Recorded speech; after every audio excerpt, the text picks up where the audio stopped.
Hey everyone, so it's been a while since I've updated, but the Bronco is finally running. We got it tuned about a month ago. Just waiting for some exhaust so I can actually start driving it regularly. Right now I just kind of drive it around a little bit in the area. But since that's running now, and also we got rid of the Focus and now have a 2011 Suburban, it's allowed me to go ahead and get a new project.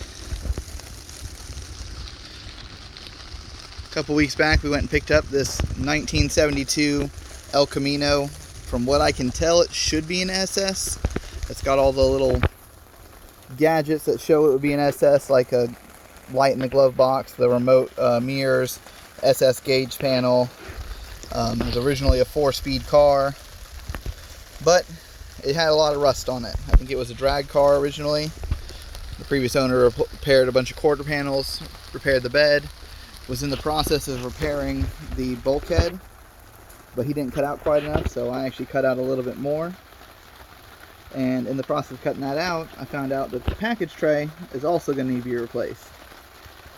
So I'm in the process of doing that. That's a little bit of extra metal from it. We're going to try to incorporate it since this piece is pretty rusty as well, but I'm trying not to have to replace that too. So this was already an in-process project. Like I said, the guy was tearing it back from being a drag car to a street car again. We have an extra TH350 transmission back there, an extra front bumper, and then the front and back bumper. There's the core support. It's going to have a little bit of repair needed it right there.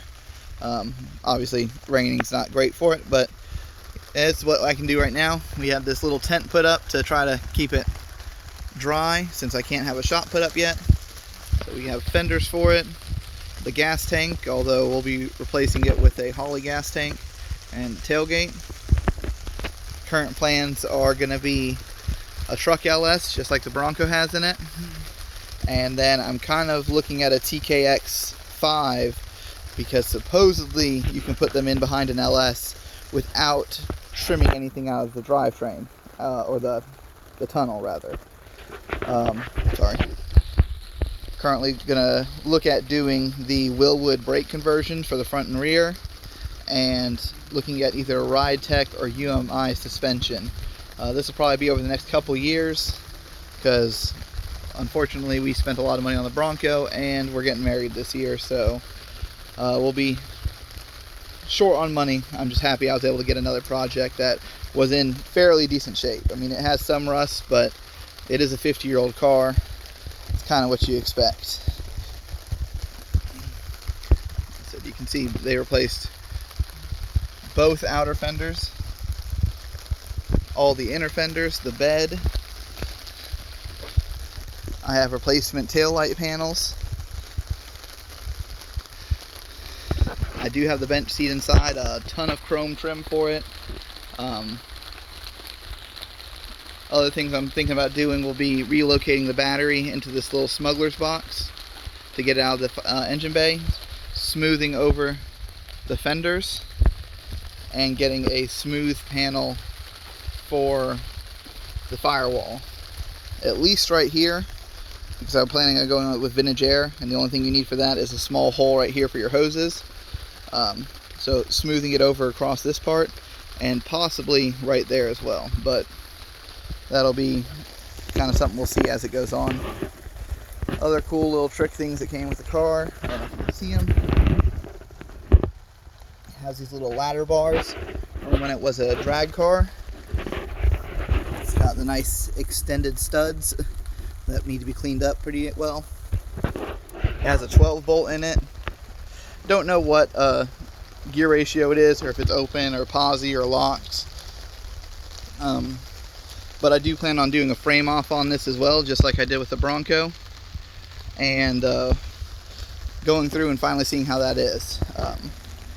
Still have a couple extra panels I need to buy. Like I said, I'll need to buy that package tray right there, and then there's no inner rear fenders, especially with the gas filler neck, so I'll need to pick up that as well. But this is the next project. Still have some work to do on the Bronco. It runs, it drives, it's severely under geared. It has 373s in it. Probably needs 513s, but it cruises up and down the road. Driven it up and down the road a couple times. Cranks up most of the time. Had a dead battery yesterday from sitting for a couple weeks, but said she cruises pretty good. Need to get a set of seats in it finally, and then start working on the interior once the exhaust is done. Need to figure out a four-wheel drive shifter, and then the fenders need to be trimmed, but it's on the road, and that was the big thing, and this was too good of a deal to pass up. Thankfully my fiance was on board, and we got this, and now I have something to spend my free time with before I go to work each day. Well, until next time, just giving you guys an update because I know it's been a while.